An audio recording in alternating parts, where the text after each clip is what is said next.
سال میں 2 مرتبہ تو قرآن پاک پورا پڑھ لیا جائے، 2 مرتبہ قرآن پاک ناظرہ دیکھ کے پڑھ لیا جائے۔ دیکھ کے پڑھنا حفظ پڑھنے سے زیادہ ثواب ہے، کیونکہ حفظ کے طور پہ جب پڑھے گا تو قرآن کریم کا ثواب تو اسے ملے گا، لیکن جو دیکھ کے پڑھے گا اس میں نظر کی عبادت بھی شامل ہو گئی نا، اسے زیادہ ثواب ملے۔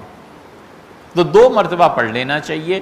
اس کے بعد سارا سال چاہے وہ چند پارے ہی پڑھے، لیکن غور اور فکر کر کے پڑھے، تفسیر کے ساتھ پڑھے، اس کو سمجھ کے پڑھے، وہ زیادہ ثواب، کیونکہ اس سے ذہن بدلتا ہے، اللہ کے احکامات کا پتہ چلتا ہے، دین کا علم حاصل ہوتا ہے۔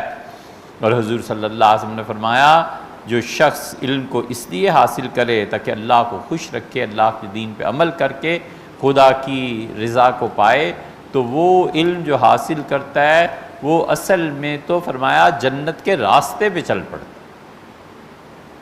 اس لیے بالکل ٹھیک ہے، ایسے ہی کرنا چاہیے۔ 2 مرتبہ بس قرآن پاک ناظرہ پڑھ لینا چاہیے تاکہ سنت موقدہ ادا ہو جائے، اور اس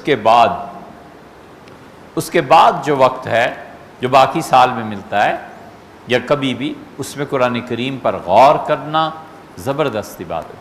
اسی لیے اللہ تعالیٰ فرماتے ہیں افلا یتدبرون القرآن، کیا انہوں نے قرآن پر غور نہیں کیا، ام علی قلوب اقفالها، یہ ان کے دلوں پہ تالے لگ گئے۔ اس وقت سچ پوچھیں تو اس امت کے اکثر افراد پہ 70-80% تو ایسے ہیں جن کے دلوں پہ تالے لگے ہوئے، نہیں پڑھتے، سمجھتے ہی نہیں کہ خدا نے کہا کیا، پتہ ہی نہیں۔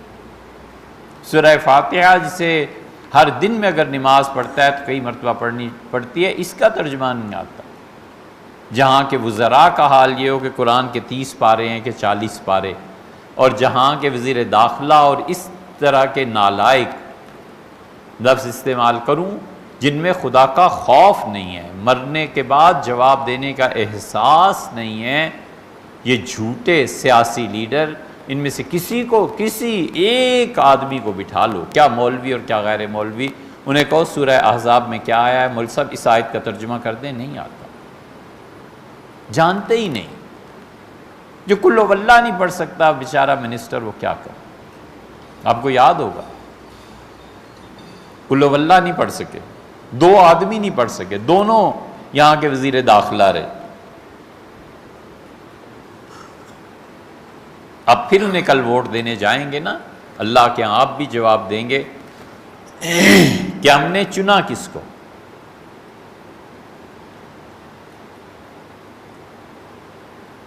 بات موضوع سے ہٹتی ہے، لیکن ایک لطیفہ سنا دوں، شاید یہ سن 18 میں یاد رہے لوگوں کو۔ ایک فرضی کردار ہے، اصل کردار بھی تھا لیکن لطیفوں کا ایک فرضی کردار ہے، ملا نصر الدین۔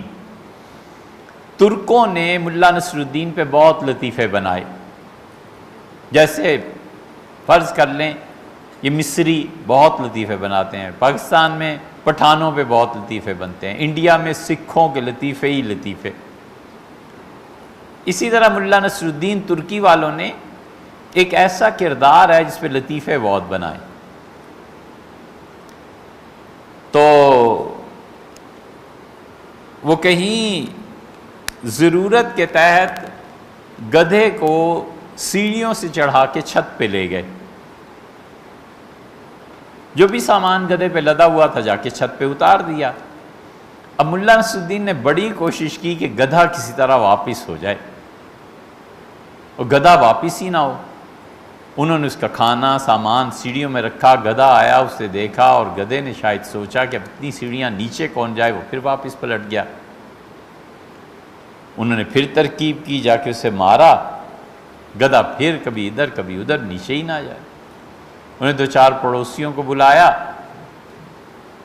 اور انہیں کہا کہ گدھے کو پکڑو۔ جب گدھے کو پکڑنے لگے تو اچھلنے لگا، اس نے کہا بھائی تم اپنے گھر واپس جاؤ، یہ جو اچھل کود ہے نا، یہ میرا گھر بڑا کمزور سا ہے، ایسے نہ ہو کہیں چھت ہی نہ گر جائے۔ تو جب واپس چلے گئے تو گدھے نے دیکھا یہ تنہا ہے، یہ اس کے قریب ہوئے تو اس نے ایک لات کھینچ کے ماری، پیٹ ان کے تکلیف شروع ہو گئی، نیچے چلے گئے اور جا کر مرہم پٹی کی، دوا لی، چند گھنٹے بعد پھر فکر ہوئی کہ کسی طرح اس گدھے کو اتاروں، یہ کیا مصیبت بن گئی۔ تو گدھا اچھلنے لگا، اس نے کہا یا اللہ مہربانی کر، یہ اچھلنے لگا، گدھا نیچے ہی نہیں جاتا، ہوگا کیا؟ اور ساتھ ہی دھڑم سے چھت گری، اور جب چھت گری تو گدھا بھی نیچے، ملا نصر الدین بھی نیچے، اور چھت بھی نیچے۔ تو دھماکہ ہوا، محلے والے آئے، انہوں نے کہا ملا صاحب کیا ہوا ہے؟ اس نے کہا چھت تو گر گئی مگر زندگی بھر کے لیے سبق حاصل ہو گیا۔ لوگوں نے کہا پوچھا ملا صاحب کیا سبق حاصل ہوا؟ اس نے کہا زندگی میں جو بھی شخص گدھے کو نفع بخش سمجھ کے چھت پہ چڑھائے گا نا، پھر اس کو نیچے نہیں لایا جا سکتا۔ گدھے کی جتنی بھی تعریف کرو، جب تم نے اسے ایک مرتبہ چھت پہ چڑھا دیا نا تو پھر نیچے نہیں لایا جا سکتا۔ گدھا پھر ہمیشہ اس ہوا میں اڑتا رہے گا کہ وزیر اعظم ہے، وہ صدر ہے، وہ نیشنل اسمبلی کا ممبر ہے، وہ یہ ہے، وہ یہ ہے۔ گدھے کی تعریف کا اس سے کہا ایک تو نقصان یہ ہوا۔ اس کا دوسرا میں نے سبق یہ سیکھا کہ جن گدھوں کو تم اپنے گھر کی چھت پہ چڑھا دیتے ہو نا، وہ مڑ کے تمہیں ہی ماریں گے، تمہیں ہی پیٹیں گے، تمہارا ہی نقصان کریں گے۔ اور تیسرا سبق اس سے ملا صاحب نے کہا تیسرا سبق یہ حاصل ہوا کہ صرف تمہیں مار ہی نہیں پڑے گی، وہ تمہاری بڑے سے بڑی چیز کو بھی توڑ کے پھوڑ کے بیچ کے کسی بھی طرح حماقت سے جو کچھ بھی کریں، وہ احمق گدھا کوئی رعایت تمہاری نہیں کرے گا، اور سودا کرے، نیچے آئے، اوپر جائے، اسے کوئی پرواہ نہیں ہوگی، کیونکہ تم نے خود اسے اوپر چڑھا دیا۔ کئی بار سوچتا ہوں یہ ان سیاسی لیڈرز ان گدھوں کو ووٹ دے کے تعریف کر کے آپ اوپر چڑھا دیتے ہیں کہ صاحب آپ تو وزیر اعظم سے کم، تو آپ کی شخصیت جچتا ہی وہی ہے۔ وہ جب بن جاتا ہے پھر دیکھو وہ کیا کرتوت کرتا ہے۔ اس لیے یہ جو جمہوریت ہے نا، یہ جو نظام ہے نا، اس کو کفر کا نظام کہیں، فسق کا نظام کہیں، کچھ کہیں، اس کی ایک ہی اولاد اس خراب عورت نے جنم دیا ہے، اور وہ ہے سیکولرزم۔ جہاں جمہوریت آئی، ہندو ہو تو ہندو نہ رہے، عیسائی ہو تو عیسائی نہ رہے، مسلمان ہو تو مسلمان نہ رہے، جس مذہب پہ لوگ قائم ہیں، یہ جمہوریت اس کا پہلے جنازہ نکالتی ہے کہ تم تو بیچ میں سے نکلو نا، پھر ہم دیکھیں گے کیا ہو۔